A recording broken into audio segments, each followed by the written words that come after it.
Oh, by the way, just before I start, I just want to make sure I get this right. Is it pronounced Thunarwulf? Yes. One. Perfect. I just really wanted to make sure that was correct. We remember pronounce it differently, just to keep people on their toes.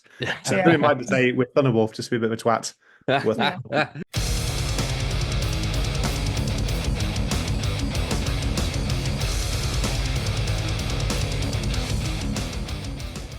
Hello, welcome back to Crushing Sounds. My name is Chris. I am very excited to be joined by an awesome band for today's video. If you watched our Bloodstock vlog a week or so back, you'll know I had a raucous good time with this band. I'm joined by the brilliant folk metal band Thunarwulf. Thank you so Ooh. much for joining me today, guys. How are we doing? There we I'm go. all right, Chris. Yeah, not too bad. Long day, but hopefully a short night and then bed after this, I think. Metal as fuck. Bloodstock and a holiday. And now I'm back feeling, good and recharged. Yeah. Perfect. Yeah, I was going to start with how have you guys been post Bloodstock?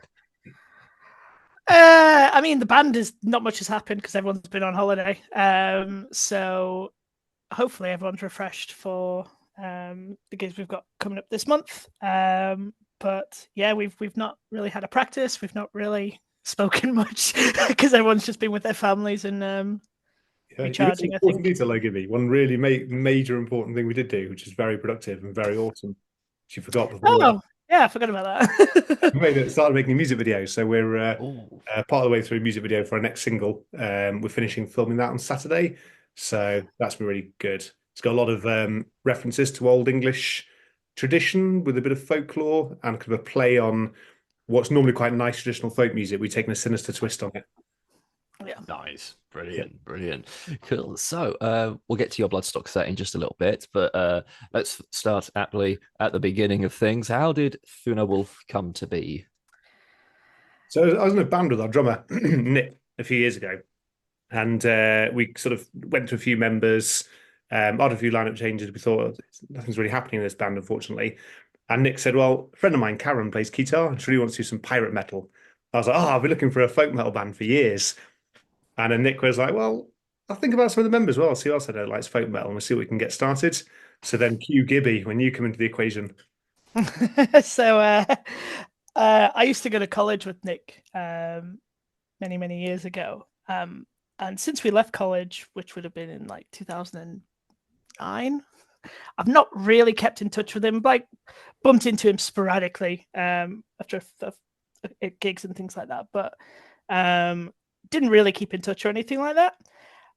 And I went to a Decapitated gig in Sheffield just after lockdown. Was that 2021 Yeah. that I joined? Yeah. And I was walking into the toilet and bumped into Nick as he was leaving, and he was quite drunk, and he just went, "Oh, Gibby, why the fuck didn't I think of you?" And he just pointed at me, and went, "Do you want to join a folk metal band?" And I was like, "Yeah, all right."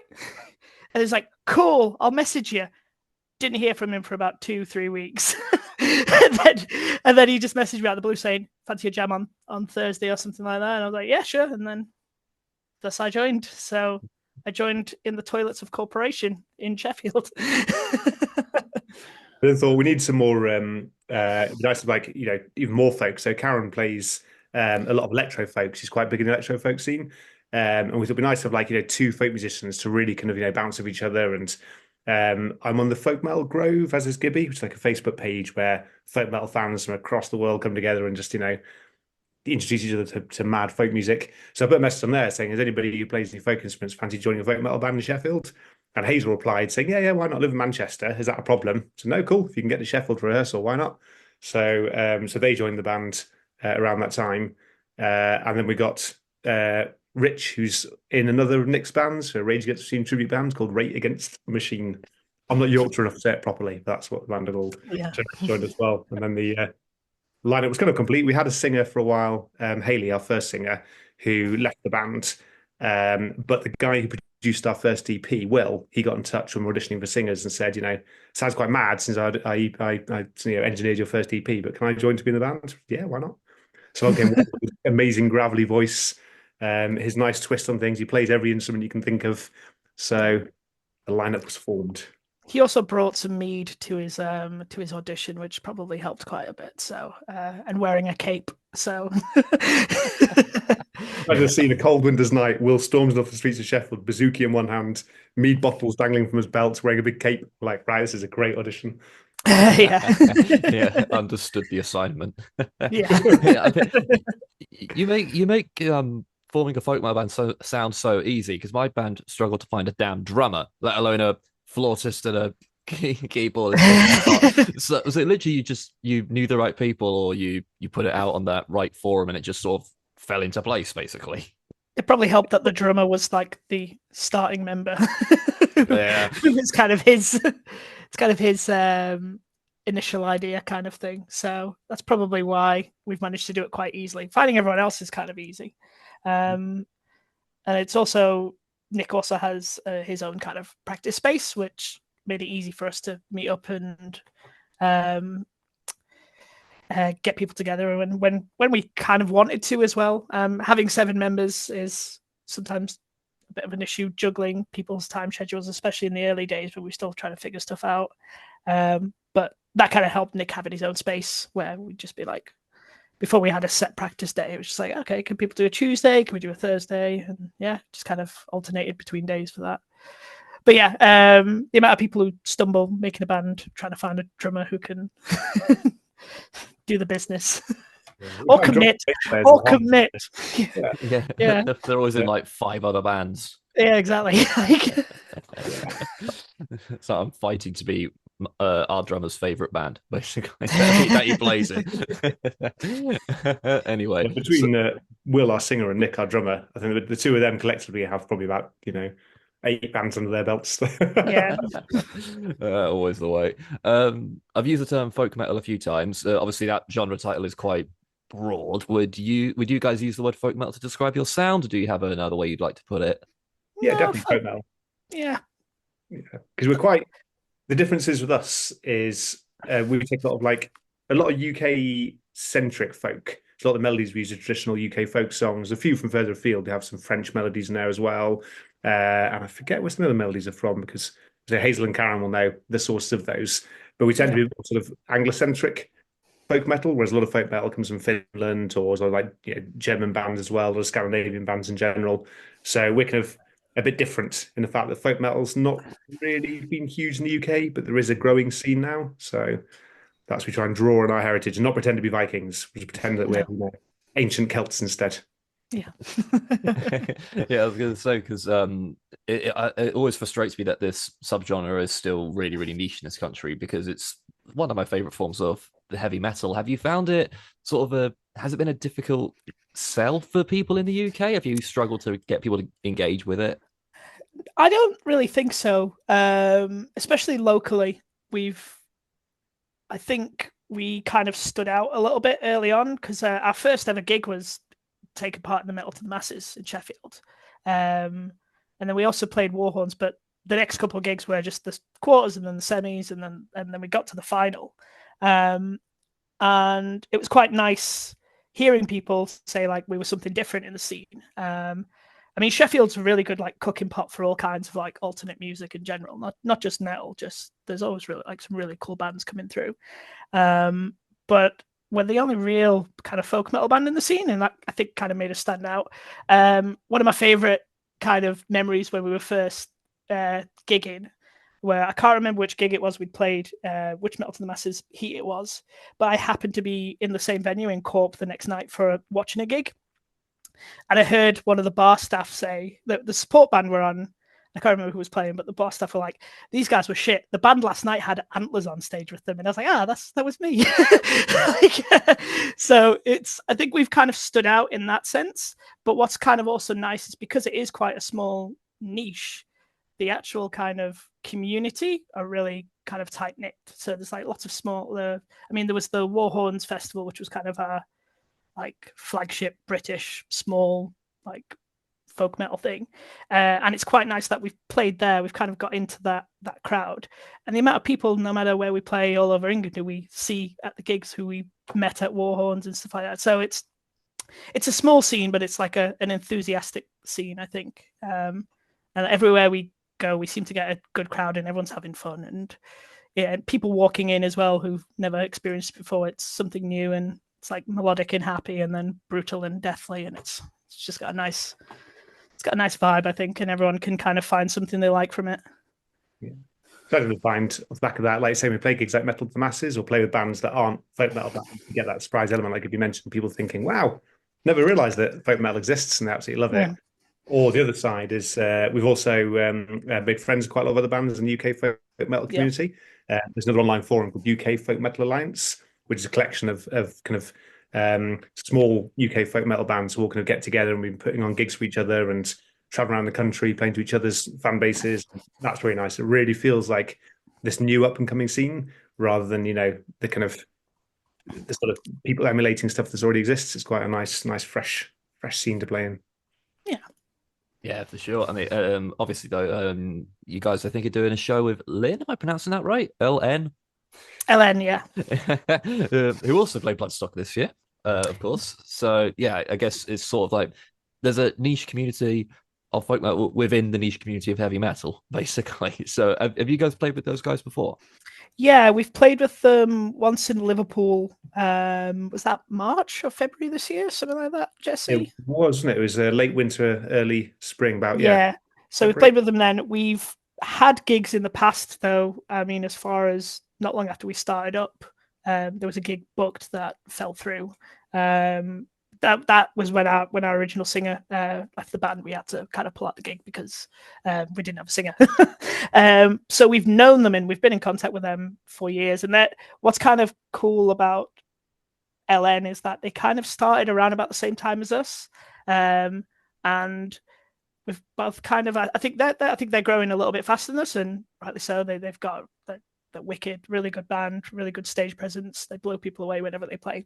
But it's kind of nice that we're both kind of growing and we're crossing paths, not just through gigs we've arranged, but also like at Bloodstock and stuff like that. And they're great guys. As I said, we've known them for a little while, and we keep saying we're going to put on more and more gigs with them, and hopefully they will actually happen. We've also got, I don't know if you call it Adphalion as well. Adphalion are awesome. Okay. Also friends of ours that we've got our first gig coming up with them in Liverpool in October, I'm going to say. End of October, yeah. End of October, yeah. And they're great as well. So it's nice, you know, we all know each other in this community, it seems, and it's so nice for 3 of the UK Folk Metal Alliance bands all playing Bloodstock in one go. It's absolutely overwhelming. Yeah, it's really cool. I was very excited for that this year because I'm normally lucky to get 1 at Bloodstock, let alone 3. So yeah, that was amazing. Well, it was quite cool to see because one of the things I've seen on because we go to Bloodstock pretty much every year as fans. But one of the things I see quite often on the kind of forums is more folk metal, please. So it's nice that that at least even if it's just on the smaller stage, they've put 3 on, and from what I can tell, we all put a good impression on. So hopefully that encourages them to put some bigger folk metal bands on. I want to see Moonsorrow and Vanaheim and Sephirim there. So like, so Bloodstock, but more folk metal, please. Yeah, I think where Elvati headlined the Sophie stage back in 2019, that was like one of the most incredible things I've ever seen. Yeah, so good. Yeah, brilliant, cool. So you mentioned English folklore a couple of times when referring to the subject matter of your music. Are there any specific bits of folklore you draw from? Is it nature inspired, spiritual inspired? What sort of areas do you draw from? Varies really. I mean, one of our kind of most more like party upbeat songs, Pirates, has got various references to piracy throughout the ages. There's a lyric in that, hanged as a thief, no, remembered as a pirate. There's a lyric about the day they stole the bonnet, and there was a female pirate, I forget her name, who she was trying to become this notorious pirate, trying to kind of, you know, rule the seas of terror. She was terrifying, you know. She robbed a lot of ships, and she wanted to be remembered as a famous pirate, but she only finally got arrested for stealing a hat, and she was hung for stealing a hat. And she was like, "Bloody hell! I don't want to be hung for stealing a hat. I want to be hung for being a pirate." So that's you know, nice homage sort of to somebody whose fate went down as not a pirate but as a thief who was actually a really, really, you know, terrifying pirate. Kaliak, our new single we released recently. Gibby, you know more about the Kaliak lore than I do.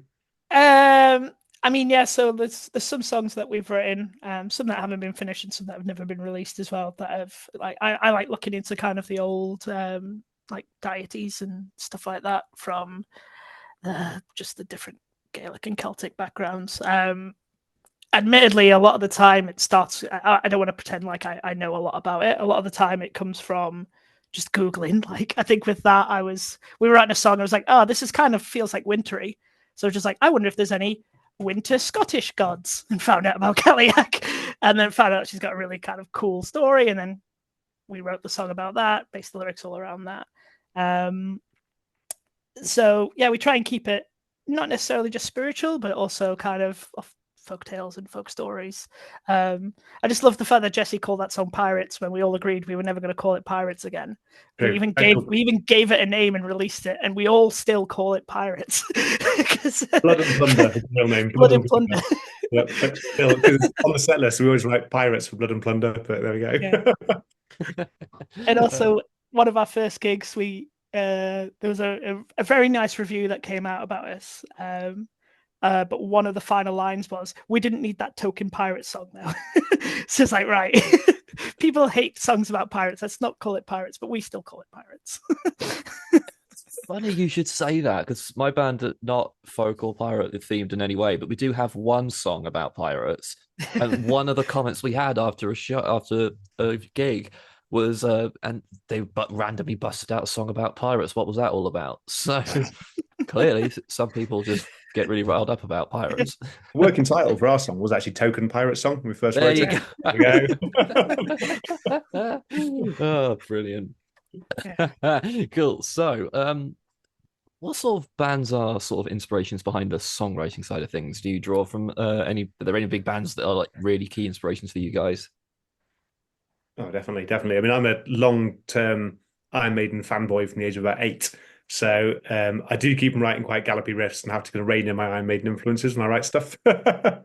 So on a newer side, there's so many great, as I say, folk metal bands coming from across Europe. Helveti, you mentioned earlier, one of my favorite bands. Teresa's, absolutely love them. It's a shame they've kind of disappeared off the face of the earth. It's classic metal and folk metal seems to be what kind of drives me from my writing side. Whereas you've got more of a kind of, you like this sort of moon sorrow, the kind of slightly. I like kind of I'd say my favorite folk metal band of all time, Ensiferum, but I always think of them. They're more melodic death metal with a lot of folk in them, and that's kind of that was kind of my introduction to folk metal, where I really got into it anyway. And I lean more towards, in general, like Children of Bodom, just the Scandinavian metal scene in general, quite a lot of black metal. I love Moon Sorrow as well, which is a problem because I keep writing, because they notoriously write 20-minute songs, and I'll think, oh, I need to write a bridge in this song, and it ends up adding like 12 minutes to a song, and then we cut it or like pick like one melody from it and use that. So so I get reined in a lot for making our songs 3 times longer than they need to be. And rightly so. To be fair. I can believe it with the Winter Philip t-shirt. Yeah. Yeah, I like my atmospheric stuff, but also I think one of my favorite kind of folk metal bands at the minute, well, there's two really. There's a band called Van Sind, this awesome kind of Danish band, and we were lucky to share the stage with them at the HME Vikings, and we're kind of like friends with them now, which is kind of cool. And there's this Dutch band called Vanaheim who are just absolutely phenomenal. Like, they've only got one album, but it's flawless. And I was listening to it the other day for the first time in a few months. I was just like, oh, I've forgotten how great this album is. Just absolutely phenomenal album, phenomenal band. Really can't wait to see where they go, because they've just exploded in Europe, playing Vakin and Summer Breeze and all that now. So, but yeah, musically, that's where I'm at. Like, I like my epic stuff. So, of course. Is the songwriting a collaborative affair, or do you have like one or two key songwriters? Well, collaborative, isn't it? Because we tend to either have a metal riff in which both Karen and Hazel will find a kind of folk melody that complements the riff, or we'll have a cool folk melody they'll find and say, here's this cool folk tune, let's find a metal riff that goes with it. So we go to the one or the way or the other. We either have some metal and then combine it with folk, or vice versa. We tend to have quite a basic song structure at first, and then I play quite basic chords, and Gibby will add the kind of flourish and add the sort of guitar flavor and make it a bit more 3-dimensional than my 3-bar chords. No, but then like Nick's a really good ideas man. He's really good at because he thinks of it from a flow kind of perspective. Well, so he'll kind of think like, no, we need like a slow, chunky bit here. And it'll be like, and his descriptions will generally be quite basic. It's like, no, we need like a da da da da da da bit. So then we'll come up with that in the practice room, and then one of us will go away and like play with it and stuff like that. So it's like a really cool kind of cooking. I always describe it as like it's a nice cooking pot of writing there. Everyone kind of contributes and everyone's got a say, and I get reined in a lot. but then like Will, who's been Will's just like a phenomenal songwriter in general, like as singer. So he's really good at going away and like coming up with ideas and even like starting ideas that we just wouldn't even think of. And he's got kind of the I don't mean he thinks in like a theoretical way, but it's just he's like he just can find these like melodies and harmonies and chord structures and cool things that we just wouldn't even come up with. And it's just like, yeah. So it's a really cool environment that we're writing, I think. Sure. I can only imagine a jamming session with 7 members. Is it quite an orderly affair, or does it get a bit chaotic at times? I mean, luckily, because there's so many of us and we're all adults and most of us got kids and stuff like that, it's very rare that we're all actually in the room together. so that probably dumbs down the noise a bit, which might help. But drinking at practice as well. You know, a lot of our band practices tend to a bit of a party. We've written some songs never made it onto the stage, like one that was a collection of 90s dance songs in metal style. I want to finish that one. Great. We just got drunk and played 90s dance songs metal style, and it always became a song. I will pay to hear that. So let's finally talk about it. Let's talk about Bloodstock. So as we mentioned, you won the Sheffield Metal to the Masses. So how was your Metal to the Masses journey this year? My band have never won it, but we love doing it every year. How did you guys find yours? I mean, it's a really good, as I kind of mentioned earlier, like Sheffield's got a really cool mix of different, like, not just metal, but just good alternate music. And really good some really good young bands as well coming through as well. So I always think like it's a really good competition for that element. At the same time, we've got some bands that have been around ages who are wicked, who take part in it every year, and they do really well. I honestly didn't think we would win this year. There was just some really, really good bands on. I was quite surprised we made it to the final, to be honest. But yeah, our journey was just it's such a there's no kind of, at least in our experience, we've not really got many dickhead bands. At least we've not really crossed paths with any of them. The competition's always friendly. It's always quite upbeat. Everyone's very complimentary of each other, and yeah, like it's a really good kind of setup and kind of culture that they've kind of accumulated with Heel Turn, who put it on. Yeah. It's nice making friends with a lot of the bands along the way. So the gig we're playing on Friday, we've got 4 bands on the bill. I don't know how many of them we actually played with on Metal to the Masses.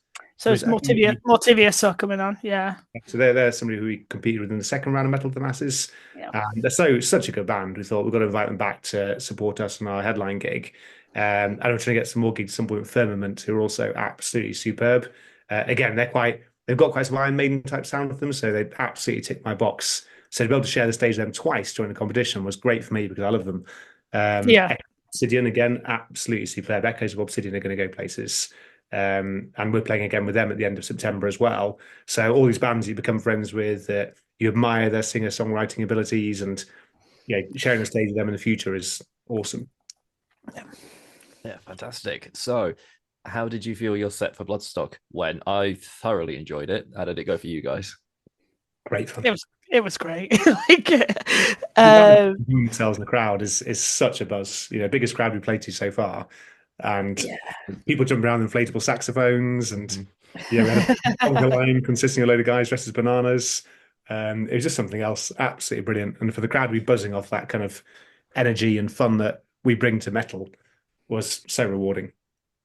Yeah, like my favorite moment before we started playing, and it's like, is so where I was stood, because I was kind of like stage right, And when I first like plugged in on my amp and I kind of stood at the front ready for the go, kind of looked to my left and you could just see through the door in the tent and see like the whole festival.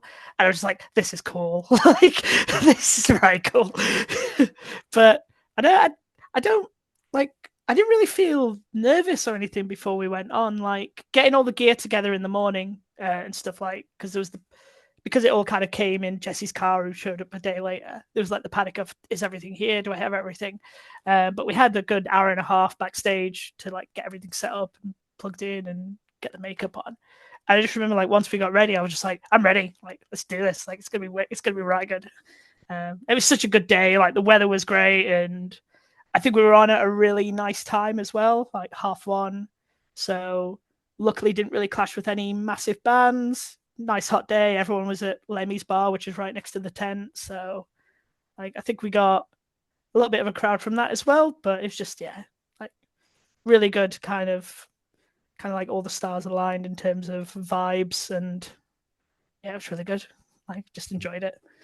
The crew was so good as well. I mean, when you get there, they're so nice, so helpful, and having all those people help you take your kit on and off stage, and it's just such a good feeling. This is so organized. This runs like clockwork. So the whole thing from beginning to end was just an absolute joy. Yeah. Yeah, I have been reliably informed over the years that the team who run the New Blood stage are one of the most helpful crew teams in the country. So, Yeah, they were all great. They were all really lovely. I've been dying to ask you this since I watched your show. Which one of you was the absolute genius that suggested you do the epic sax song from Moldova's Eurovision song from however long ago? I don't think I've ever heard the New Blood erupt in applause like that loud ever before. That was absolutely incredible. I think Karen and Nick got drunk and they ended up on the video of 10 hours of Sax Guy, which is just that melody on. And then they shared it in the group chat and then were very much like, we need to cover this. And at first it was kind of like okay. And then next time we were at practice, Karen brought her saxophone. I was like, oh, okay, we're doing it then. So you can thank Karen and Nick for that one. Yeah, Karen's an amazing saxophonist, and because she's played the guitar throughout the band, she mentioned she played sax before, and so then I think we heard that meme, heard that Mad Loop, and then we thought we could do this. And Nick was like, "We've got to do this," and Karen's like, "Hell yeah!" So there we go. Has it become one of those things where you thought, yeah, this will be funny to like see what happens, but had such a huge reaction, you feel like you have to do it every time now?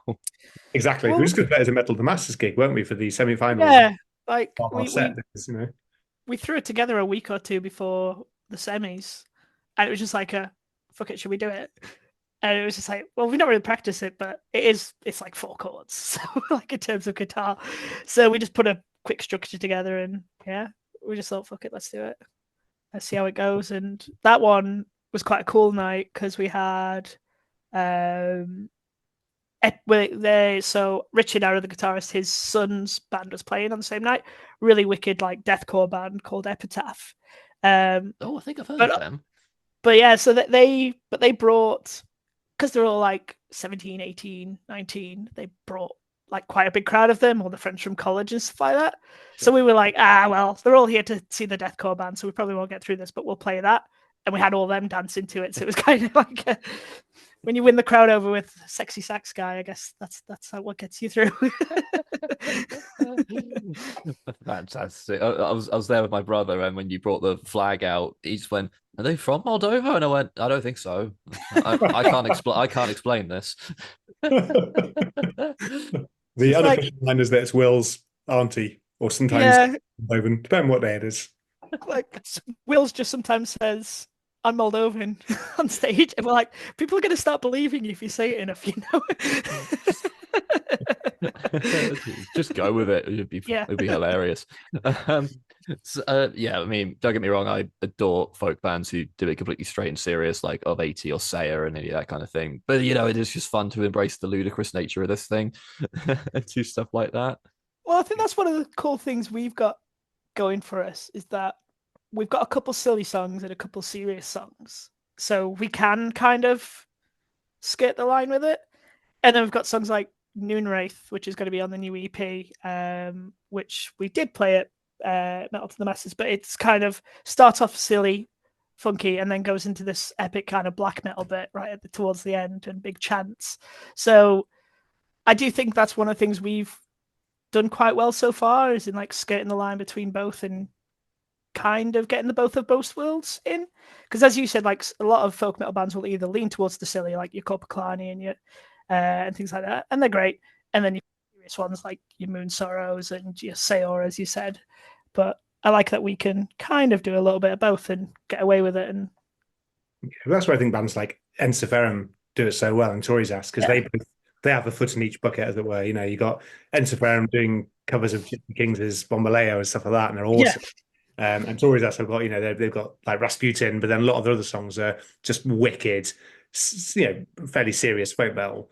So yeah, I think we have that kind of balance between the two. Because if you go all out party all the time, you might soon run out of ideas, or there's only a certain amount of songs you can produce that area. Every now and then you just want some kind of, you know, solemn, epic, huge song. And so we decide, why not do all of it? yeah. Yeah, for sure. I remember like a year ago, I interviewed a couple of guys from Corpiclani, and one of them went, "I don't know where this perception's come from that all our songs are about drinking." I went, "You are joking, right?" Let's list the singles: vodka, rum, wooden pints. Yeah, they are 50-50 as well, mate. Because actually, if you look at a lot of their songs, they do have some serious songs as well, but just because all their big ones are the drinking songs. Yeah. I think that's what he was kind of saying it through gritted teeth, like going, "It's not all we write about, damn it." Oh god. But anyway, so did you guys? I take it you guys stuck around for the whole weekend. Oh yes. Yes. Yeah. Any highlights other than your set, of course? Feuerschwanz. I love Feuerschwanz. They were oh my god! Like, they were so. A very good friend of mine, Alex, has been trying to get me into them for ages, and I'm just really bad at like following up on things like that. If someone sends me a link if I'm at work, I'm like, yeah, I'll check it out later, and I just don't. And then a couple of weeks before it, they sent me one of the songs like, "You need to go see these," and I was like, "Nope, I'd rather just see them live. Like, I'm going to see them live." And they were amazing. Another good highlight. I mean, Gojira were phenomenal, as they always are. I really enjoyed Trivium. I was a little bit gutted that I didn't get to see, because I really love like early Trivium. So I was a little bit gutted I didn't manage to go to the Ascendancy tour, and like most of this set list was from that. So I was pretty content with that.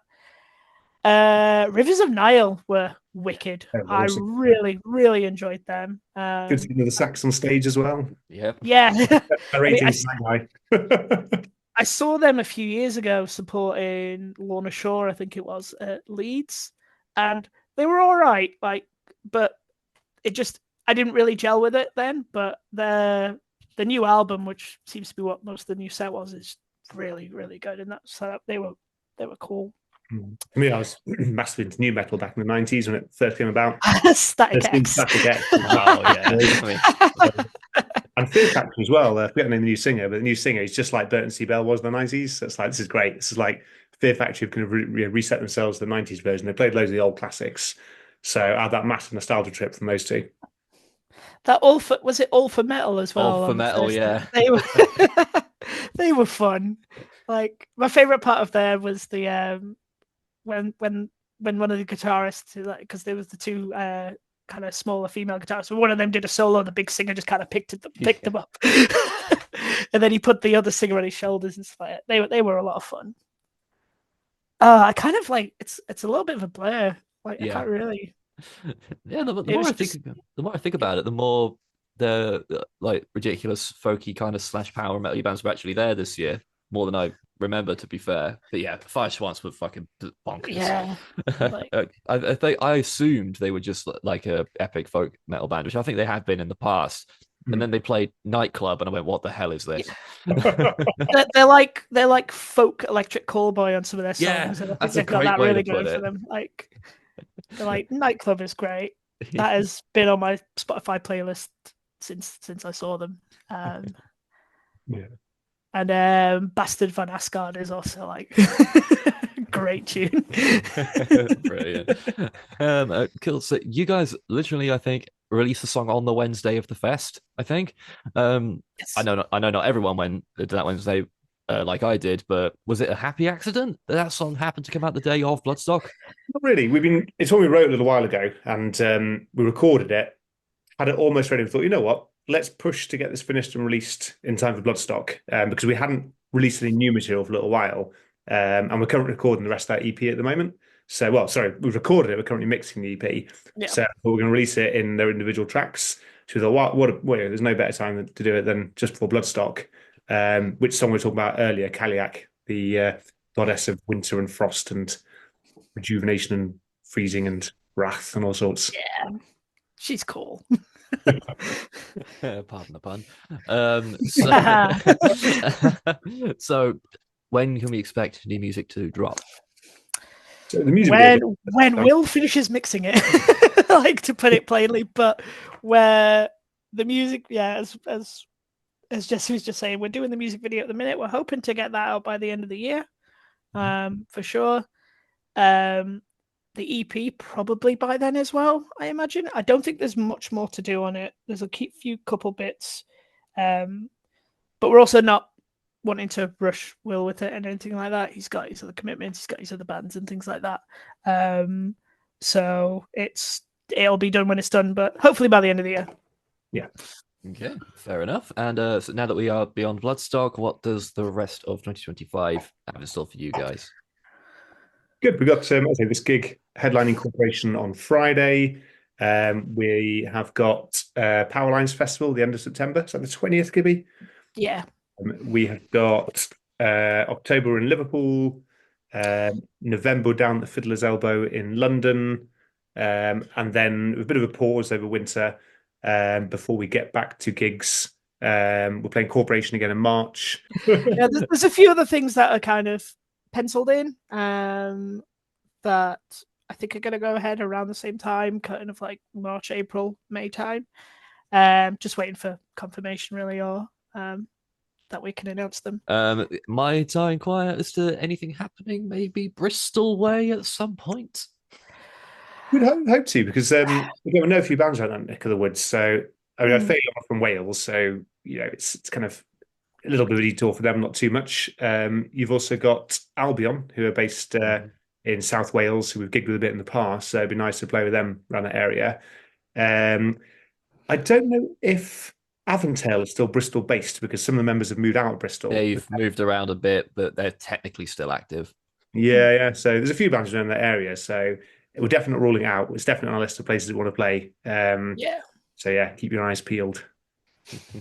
Cool, will do. Amazing, cool. So we're nearly done. However, I like to end these interviews the same way every single time, with some random quick fire questions that have nothing to do with anything. Okay. Think as long or as short as you like. Feel free to fight it out. You don't have to agree. Just some light-hearted questions to see us through to the end. So I'm starting with the always classic question: traditional metal versus modern metal. Traditional metal for me. Modern metal for me. Love it.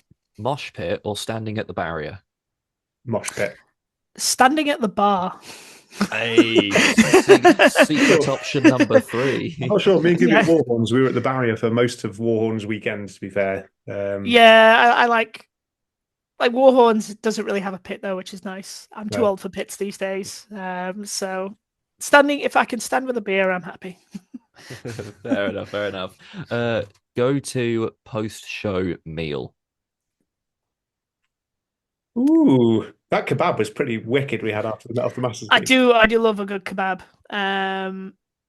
My brother, who's the guitarist of a band called Ionia, like whenever they gig anywhere, he always does a little blog of about a review of the kebab he had afterwards. A post gig kebab is good. Yeah, I'd say kebab as well. There's got to be a proper, preferably flame grilled kebab. Oh yeah, beautiful. The dirtier the better, really. Like. Brilliant. Favorite band or artist? I'm going to say Iron Maiden straight away. Children of Bodom. Nice. Favorite season? Summer. Winter. How have we only agreed on kebab so far? Right. So let's fight it out onto this. So my problem with summer is that there's only so many layers of clothes you can take off, and even then you might still be too hot. Whereas in winter, you can always put another layer on. Yeah, the problem is I get a really cold face, and so you can't put many clothes on top of your face. The summer's great. There's festivals, there's nice weather, there's cool beer with your feet in a body of water. Oh, it's good. It's good. But I'm really nesh. I don't do well in the cold. Yeah, I can't. Give me like a hot chocolate with rum in it, next to a fire. Well, it's snowing outside. I'm happy then. It's my happiest. I just can't deal with the stinging on the end of my fingertips when I'm having to do anything. I hate that. But don't do anything. There we go. I got bills to pay. but I do enjoy a nice mulled drink at a Christmas market. That is a very nice vibe. That is a mulled nice mead. vibe. I'm mulled mead. That's yes, of course. Mead, yeah. Of course. This one should be a bit simpler. Tea or coffee? Tea. Oh, that's. Although I drink more coffee, but it's not for the taste. It's. I don't think I've ever had a band unanimously say tea ever. Yeah. So there you go. Morning or evening? Evening. Yeah. Yeah, agreed. And final question: favorite Thunarwulf song? Ooh. I'm going to say Noonwraith when we haven't released yet. Yeah, Noonwraith. Noonwraith's probably the funnest to play. Yeah. Sweet, can't wait to hear it. Cool. So that's all I've got. Thank you so much, guys, for joining me today. It's been an absolute pleasure. Likewise, thanks for having us. No problem. For everyone watching, check out those links down below to check out Thunarwulf's upcoming shows, and of course, keep abreast of their socials so you find out when new music is coming in the not too distant future. Thank you both for joining me. Thank you all for watching. Go listen to some amazing heavy metal, and we shall see you in the next video.